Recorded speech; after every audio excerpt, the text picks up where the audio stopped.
This is a Blairing Out with Eric Blair show. We're in the alleyway, actually, here at the Glass House in Pomona, which is an awesome place to see a show. And I'm hanging out with Stephen Laurenson, ex-Copeland member, and the band states is a phoenix that rose out of the ashes of the band Lydia and your band Copeland. Were you and your brother the guys that made that band move? Yeah, I mean, everyone had their own role in the band.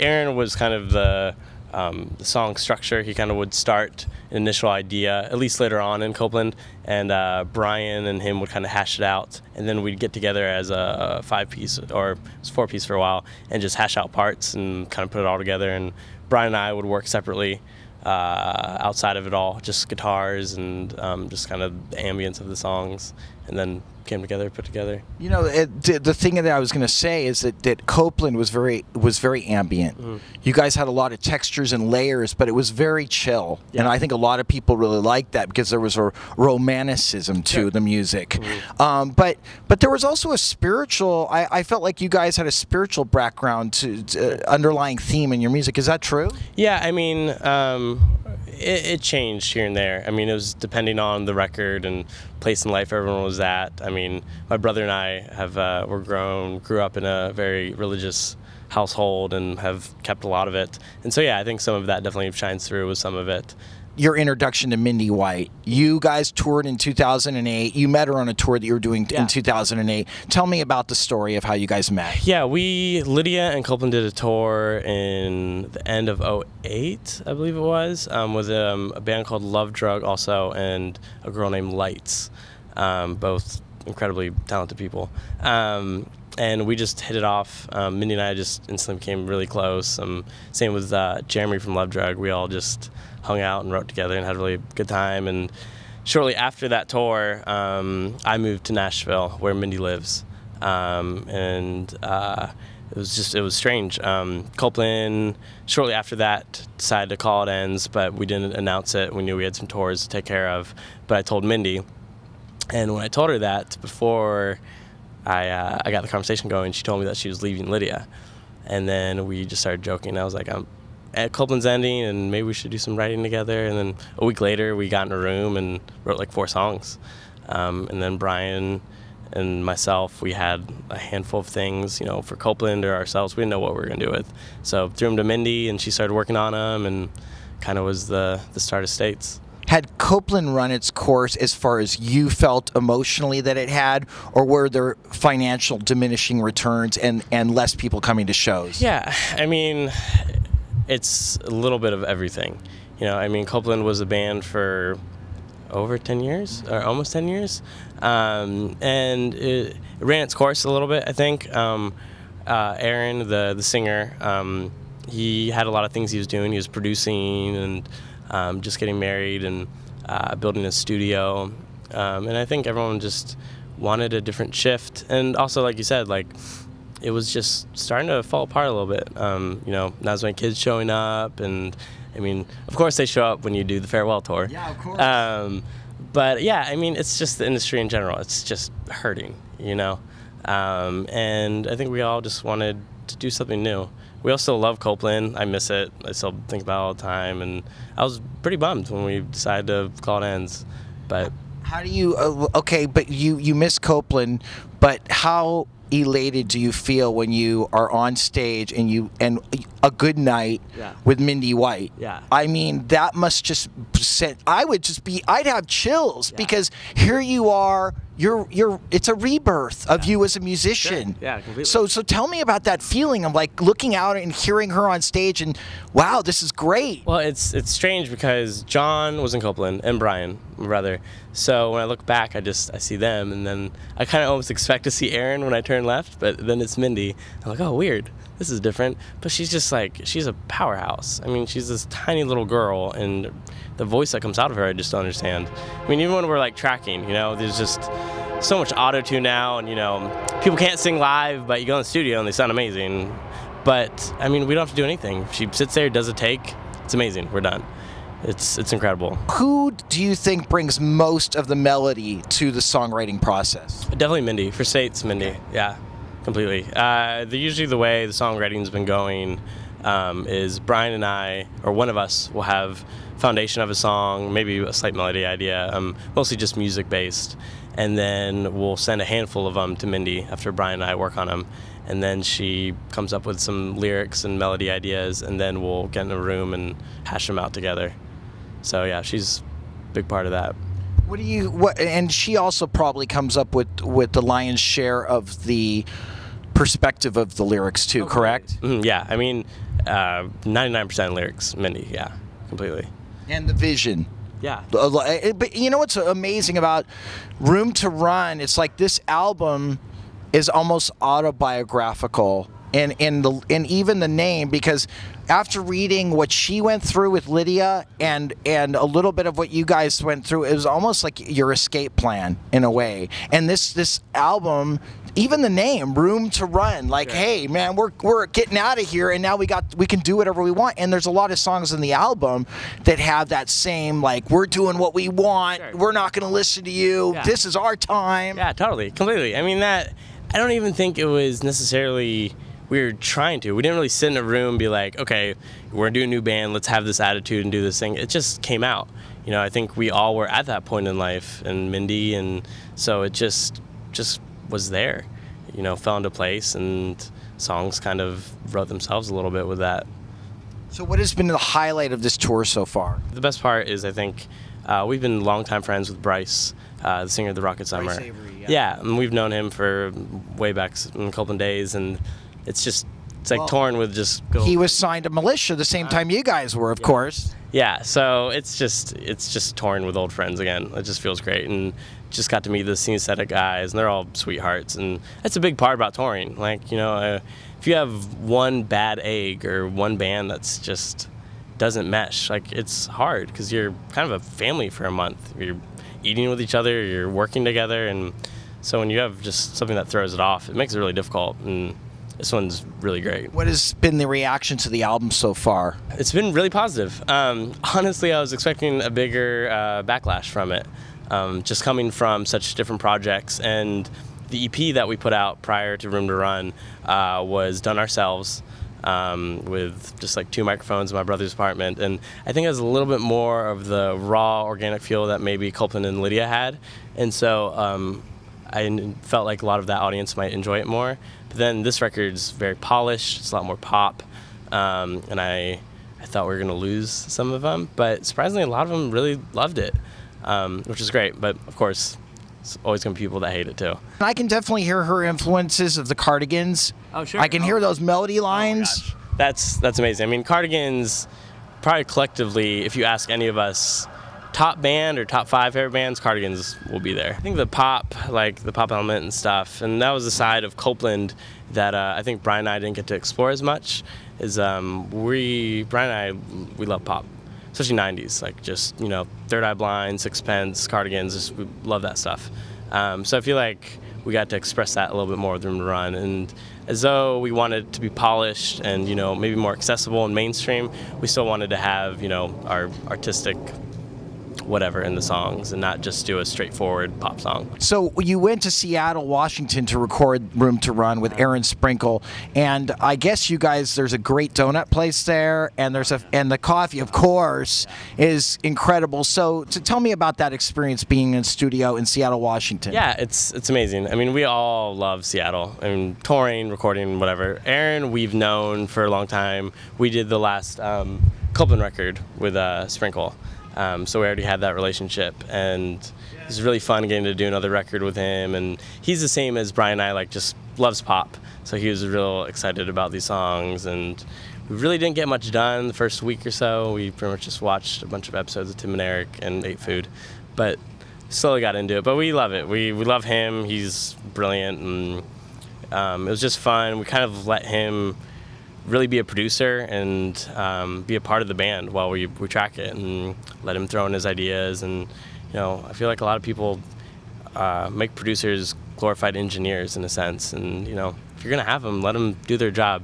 And I really think he's a big reason of how Room to Run sounds the way it does. The thing with the producer, like you're saying about Aaron Sprinkle, is that a lot of producers we know over the years, they're considered maybe the sixth or the fifth member of a band, Yeah. and they actually get points on the record a lot of times. Yeah, completely. And I think that's just a big part of the relationship we have with Sprinkle, and we knew what he liked and didn't like, and just that's why we wanted to bring him on board. Like you said, we wanted to make him an addition to the band, especially for this record. And if we didn't have him, I mean, the record would have been a completely different beast. Tell me about how you guys got signed to Tooth and Nail. Yeah, once again, I mean, at the end of the Copeland cycle, the last record we did was under Tooth and Nail. And so we had a existing relationship with Ebel and the whole crew at Tooth and Nail, and they're just great people. They're, I don't want to say the few, but they're one of the few that just really believe in music still and believe in the artist and want to be a part of it, want to be a family and sit down in a room and just hash out ideas. And it's kind of a rarity, I think, now. And so we've been doing it on our own with States for the past year and a half now. And it's been fun. I think we were all a little naive to how hard it would be. I think Copeland was on a label for 8 years. And so I think we just got used to what came along with it. And not having it for a year, we were like, oh, we don't have this person to call anymore, or we don't have this budget to do this. So it was harder, but we learned a lot, and I think it made us all more business-minded and push harder, work harder. But now I think we're ready to expand that and bring people aboard. And we've talked with a few labels here and there, and it just made sense. Ebel came in the studio all the time. Listening to tracks, and from day one he was excited about them. So it was just felt naturally, made sense, and going at it with them again. What is your vision for the future of States? There's a lot, and honestly, we're gonna have some talks after this tour, I think. And we've been off the road for a while. I mean, the gap between Copeland and States, we were off for over a year or something, and we just kind of started getting back in the swing of touring. And even in the year, it's changed so much, and industry's changing. It's just a different ball game, and I think you gotta kind of not necessarily work harder, but work smarter, do things differently. And I think I'm ready to take things, and hopefully I think the rest of us too, and just a different route, try to do things a little differently and do things more special shows, random, not just be on the road 24/7, because not that it doesn't work anymore. It's just that it's so saturated. The market's so saturated. It used to be, Copeland, we had 50 kids that showed up, and then we came 2 months later and there was 100 kids, and then there's 200 kids, and that's how we built our fan base. And now it seems like you show up to a venue and there's 300 kids. You go back 2 months later and there's 70 kids. And I just think you have to do things differently now. You got to excite people, bring people more involved in your music, I think, reach people differently. And I think we're going to just try to kind of maybe repackage things a little bit and go back in the studio maybe in the fall or winter. And keep going at it. That seems like that would, I mean, for me, if I was in your position, that would seem very vague. Sure. And very general. Sure. How do I touch this? I want to touch something new. Yeah. But it has to come out of there and out of here. How are you going to do that? I think a big thing, like Bryan and I have been talking a lot about it, is I think people want mystery again of artists. I think because of social networking and internet and media, like, you know what the band's wearing every day, you know what they're eating, you know where they're sleeping. Like there's nothing removed from the audience. And me personally, growing up, I loved not knowing, the mystery of a band, and like, is he a weirdo? Is he a jackass? Is he awesome? Like, there's just something that makes the music more interesting and makes you connect in a different way. And I think people are starting to want that again. I think even though social networking is still a huge part of the industry and kind of a necessity in a lot of ways, I think people are wanting that mystery again, and almost the feeling of they found something special, like Jack White. I think he does a brilliant job of it. Like, he just comes up with random creative ideas. Like, he made, I think, was it 1,000 or a couple hundred vinyls of a couple B-sides, and he tied them to balloons. Did you hear about this? No. He tied them to like 100 balloons and just set them off, and told people online, like, hey, I just launched a ton of balloons and they're gonna come down wherever, and if you find them, like, post about it. And so they were just popping up all over the place, and people were so excited, and he's not gonna press them anymore. And so those handful of people have these special songs that came down from a balloon. There's just different and cool, and you feel like you've got something that other people don't have, or have information that you want to share. I just think I want to bring that to states more. There's just too much now. Like I was saying, just like with Twitter and everything, like they just everything. Like you've had to completely open your door wide open to everybody, and so there's no disconnect at all. And I think people crave it again. Well, do you really think that's? Don't you really feel like that's the narcissistic part of the artist? That they've actually made that decision to open up wide their personal lives and everything. Like every minute, like I'm going to get a donut, I'm going to get some McDonald's. It's like, do we really need to know that? No. So the artist has done it. You guys are going to have to make a conscious effort to not do that. Not do it completely. But then cutting it off in a sense, then people get frustrated with you because then they're just like, where'd you go? That could be good. It could be, yeah, exactly. I think disappearing a little bit isn't a bad thing. But I mean, it's become such a model of the industry of how to connect to people that, I mean, with labels and people, I mean, they literally tell you what to tweet, when to tweet it, what to post on your Facebook, and how to talk to kids and everything. You have a lesson. And I'm just, completely. Yeah, 100%. And it just takes some of the art out to me. I don't know. I didn't know that the companies were actually giving you a pep talk on how to do that. Just as there's like, getting coached to do interviews or whatever, it's now that with social media, how to have a social presence and, your personality online. It's crazy. It seems today that if you do something bad, you become very famous. It's true. Mindy and I were just joking about that earlier, that one of us need to do something ridiculous. She told me that I need to moon the crowd tonight or anything, which I won't do. But yeah, it's true. That would get you posted in a lot of places. Exactly. Get arrested tonight and you'll get posted some places. Yeah, it's true. You have to worry about, what's my label going to do? What's my what's my publicist going to do? How are they going to feel about it? But you're in rock and roll, so you can get away with a lot. Sure, that's true. That's definitely true. I mean, the funny thing about even with Mindy and us and Copeland stuff is people always joked about us on the road in Copeland, like we're so tame. Like we go on the bus and like half the guys are married and my brother has a child, and like so we go on the bus after a show and put our PJs on and watch Jurassic Park and eat snacks. That was our night. And so bands literally, we got the reputation to be like, Copeland's probably getting some crazy shit tonight, because they knew we weren't. Pretty tame man. Though I think we need to start making up lies or start making up stories. Does it scare you that I'm going to work on this record for 6 or 7 months, put my whole heart into it, and then people are just going to steal it the minute it's released? I think it's, how long has it been since, Kazaa and Napster have been around? And like, it's just kind of the point where it's like, we have to move on. Like, people are going to, for as long as we know, download music. And it can be frustrating, and, especially because I don't think most people grasp the reality of what it does to the music industry, what it does to the artists that you appreciate and love. But it's just the way it is now. And so I think you just have to adapt to it, move on, and know that, I'm going to spend 7 months on this record, and 90% are just going to take it. But I need to figure out a different way of wanting them to connect, to make them want to come to the shows and buy a t-shirt or whatever other way to bring them in. And I think it's moving in a good direction. Like I said, I think people want a lot of these things again. People want physical copies. People want vinyls again and artwork. And I can't say how many times just on these few shows that kids have asked, where's the vinyl of the record? And they're like 13-year-old kids. I'm like, you know what vinyl is? That's awesome. So it's cool. Like, I think it will shift. I think people will start, supporting artists more with things like Kickstarter, that I think are really great, where help band fund their record, and you get a physical record, and so it's pretty much they're buying it. They're supporting the band, but they're doing it in a different way.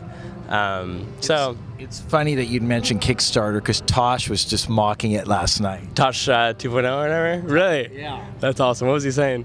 He was saying, and there's 5 million people trying to sell designer jeans on there. Oh my gosh, yeah, it's insane. And I feel like it'll fade out fairly quickly. I feel like it's already getting to a peak, but it's crazy. I mean, people are really making a lot of money on it. There's some random video game company that's been gone for 10 years that just raised like 5 million or something. They tried to reach 200,000 and ended up reaching almost 5 million, I think, by the end of it. It's crazy. Maybe I should get on there. Right? I'm like, I want to start a Kickstarter that's just help Stephen have fun. Like donate $20, I'll go see a movie. Donate $100, I'll go buy a new pedal. Maybe people will get into it. I don't know. I definitely can tell you right now, people would help you buy equipment. Yeah, no, yeah. I mean, it's a smart thing to do, and it's one of the cool things. And we just had friends that happen to, like, gear gets stolen all the time on the road or broken, and financially it's hard to be on the road. It costs a lot of money. And so that's a really cool thing about something like Kickstarter is makes kids aware of how things work, and if they want to, they can help out. So they can go to the shows and see the bands they like. And what's next for you? What's next? Finish this tour and then head back home. And Bryan's actually moving to Nashville next month. So bring the whole family up and we'll start writing again, which is pretty much all we know how to do. And then August, hopefully be back on the road and start thinking about a new record probably at the end of the year. Stephen Laurenson, it's been great talking to you on the Blairing Out with Eric Blair show. Blairing Out with Eric Blair show with Stephen Laurenson of the band States, signing off. The Blairing Out show.